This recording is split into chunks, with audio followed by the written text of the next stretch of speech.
こんにちは、作曲家の夏見るいです。今日はリクエストが多かった専門学校について喋っていこうと思います。私はですね、高校卒業してすぐ通ったとかじゃなくて、完全に大人になってからなんとなく音楽でマネタイズもできてたのに、それをバーンってぶった切って全日制の専門学校に通ったんですよ。これ社会人のみんななら分かってくれるかなと思うんですけど、貯めてたお金を何百万も使って、しかも全日制ってことは結構仕事をその間セーブしなきゃいけないし、周りはね、普通に高校卒業したばっかりの18歳とかばっかりっていう可能性もあるじゃないですか。なので覚悟がいることなんですよ。そんな中2年間通ってちゃんと卒業したので、実際どうだったか今日は喋っていこうと思います。今日の話の流れはこんな感じでいこうと思います。これから専門学校行きたいと思ってる人はもちろん、行く気はないけど他人の人生の1パターンとしてなんとなく興味あるよっていう人は最後まで見てもらえたら嬉しいです。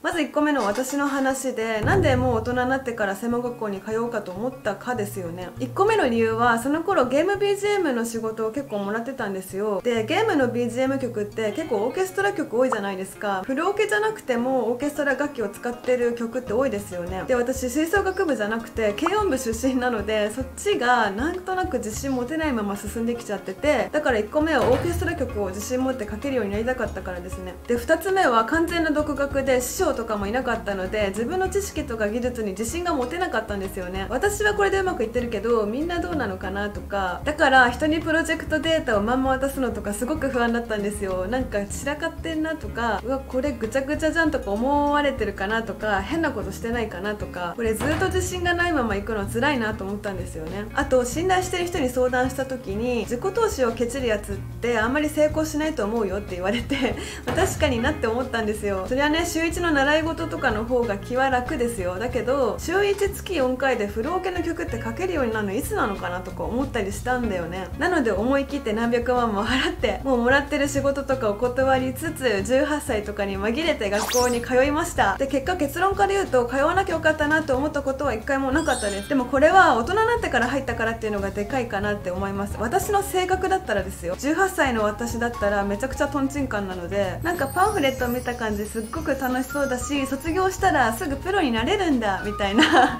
多分そういう感じで入ってたと思いますね。自己啓発本読んだ後の無敵感の延長みたいな感じで入ってたと思います。具体的な得たことは、オーケストラ曲が書けるようになった、譜面に強くなった、今まで自信なかった知識にエビデンスができて自信が持てた、作曲家の事務所に入れた、相談できる人ができた、自分は周りと比べてどんな曲を作るのが得意で逆にどんな曲が苦手なのか分かった、レッスン講師の選択肢ができた、こうやって専門学校についてここで語ることができる、最後はシンプルに楽しかったです。私それまで普通の学校しか行ってなかったので、学校行ったらいろんな音楽が聞こえてきて、練習室行ったらピアノ弾いてる人、サックス吹いてる人っていろいろな人がいて、もちろん全員音楽大好きで、好きなアーティストとかがそれぞれ違くていて、機材の話とかも当たり前にできるっていう環境が今までなかったので、すごく楽しかったです。私は200万ちょいぐらいかかったんだけど、あと50年ぐらい音楽するっていうことを考えたら、まあいいかなって思います。次、私が思う専門学校行っても意味ないんじゃないかなって思う人。1個目、独学より楽そうだなって思ってる人。確かに人に習った方が絶対効率いいんですよ。例えば100時間やったとして、独学だとこれぐらい、人に習ったらこれぐらいだったとするじゃないですか。独学よりは有利だしと思って 50% の力にセーブするっていうかサボると、結局これぐらいになって、独学の人と同じレベルで社会に放出されるっていうか、一体意味ないんですよね。だから楽ではなくて、一人でやってる人と同じレベルかそれ以上に頑張っていかないと意味ないんじゃないかなと思います。専門学校って私がいたところかもしれないんだけど、鬼のように怖い先生っていなくない？コンクールとか出させるピアノの先生みたいにめちゃくちゃキレてくる先生とかいなかったんだよね。だからいくらでもサボれちゃうから、すごく自分に甘い人は危ないんじゃないかなと思う。2個目は、音楽と同じぐらい捨てがたい夢がある人。例えば音楽家と看護師か迷ってますみたいな人たまにいたんですけど、音楽はめちゃくちゃ血が滲むような努力をしたけどプロになれなかったって人はまあザラにいると思うんですけど、看護師さんはすっごい努力したんだけど看護師になれなかったっていう人はあんまり聞かなくないそれは仕事は大変だと思うんですけど、同じぐらいになりたいんだったら絶対なれやすい方になった方がいいと思いますね。じゃないと音楽やってて辛い時って必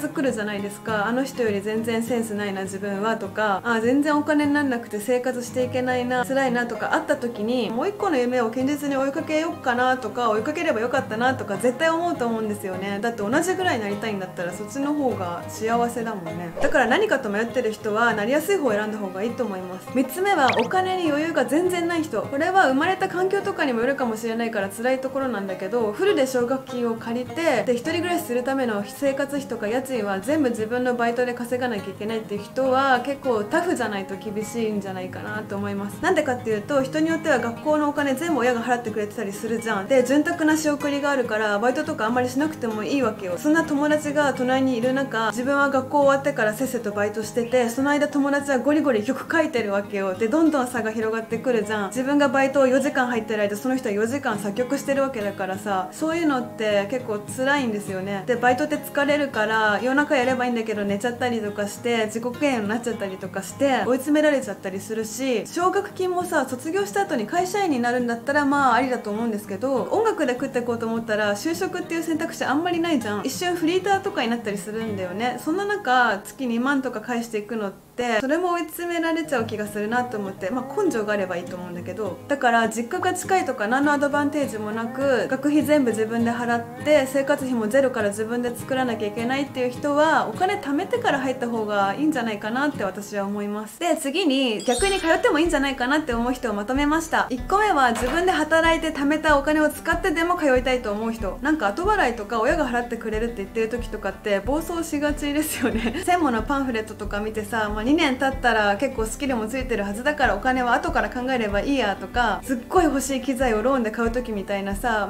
先のことはとりあえずあれだけど今この瞬間はすげえ楽しいみたいな、私の場合はそんな感じなんだけど、すでにある他のものももしかしたら買えるかもしれない大金を今払うって結構覚悟いることじゃない。この300万今なくなるのかみたいな、それでちょっと冷静になるので、通うって決めた瞬間にすぐ痛みがあるけどそれでも通いたいって思う覚悟がある人はおすすめです。2つ目、これたまにいるんだけど、長い人生の中で2年間ぐらい自分が好きなことを追求する時間があってもいいんじゃないかなって思ってる、すごくピュアでプーさんの世界みたいな人、バカにしてるわけじゃないですよ。趣味になっちゃうかもしれないけど好きなものを追求する時間が欲しいっていう人はもうこれ止める理由が1個もないですよね。人生が充実するんだからありだと思います。最後は東京とか業界にパイプが欲しい人。ただ東京に来ても音楽の仕事ってもらえないですよね。なんかバンドとか何でもいいけど組織に所属しているかなんかに出向いていかなきゃいけないじゃないですか。人脈ゼロみたいな感じなら専門行くと早いかなと思います。なんでかっていうと先生はもちろんプロの方たちだし、私が通ってた学校は2年生の時にオーディションがあって音楽事務所の人たちに曲を聴いてもらって気に入ってもらえたら声かけてもらえるっていうのがあるんですよ。だからどんな事務所があるかとかそこで実際に事務所と関わりが持てたりするし、あと友達とかも同業者なのであいつああいうの得意だったなと覚えててもらえたら頼んでもらえたりするじゃないですか。なのでフットワーク軽いんだったら専門に行ったらバーって知り合いが増えるは増えると思います。で仕事がもらえるのって結構コネが大きいと思うので、コネっていうとなんか聞こえ悪くて実力もないのに頼んでもらえたみたいな感じに思っちゃうかもしれないけど、そうじゃなくてこの人はこれが得意だって言ってたしこれがすごくやりたいって言ってたなーってなんか思い出して頼んでもらえるみたいなのって結構きっかけとして多いんですよ。そういう事案は発生しやすくなるかなと思います。あと最後、人に教える仕事もしたいなって思ってる人。今私作曲する仕事と同時にレッスンもやってるんですけど、レッスンは学ぶこと多いし何より収入がめっちゃ安定するんですよ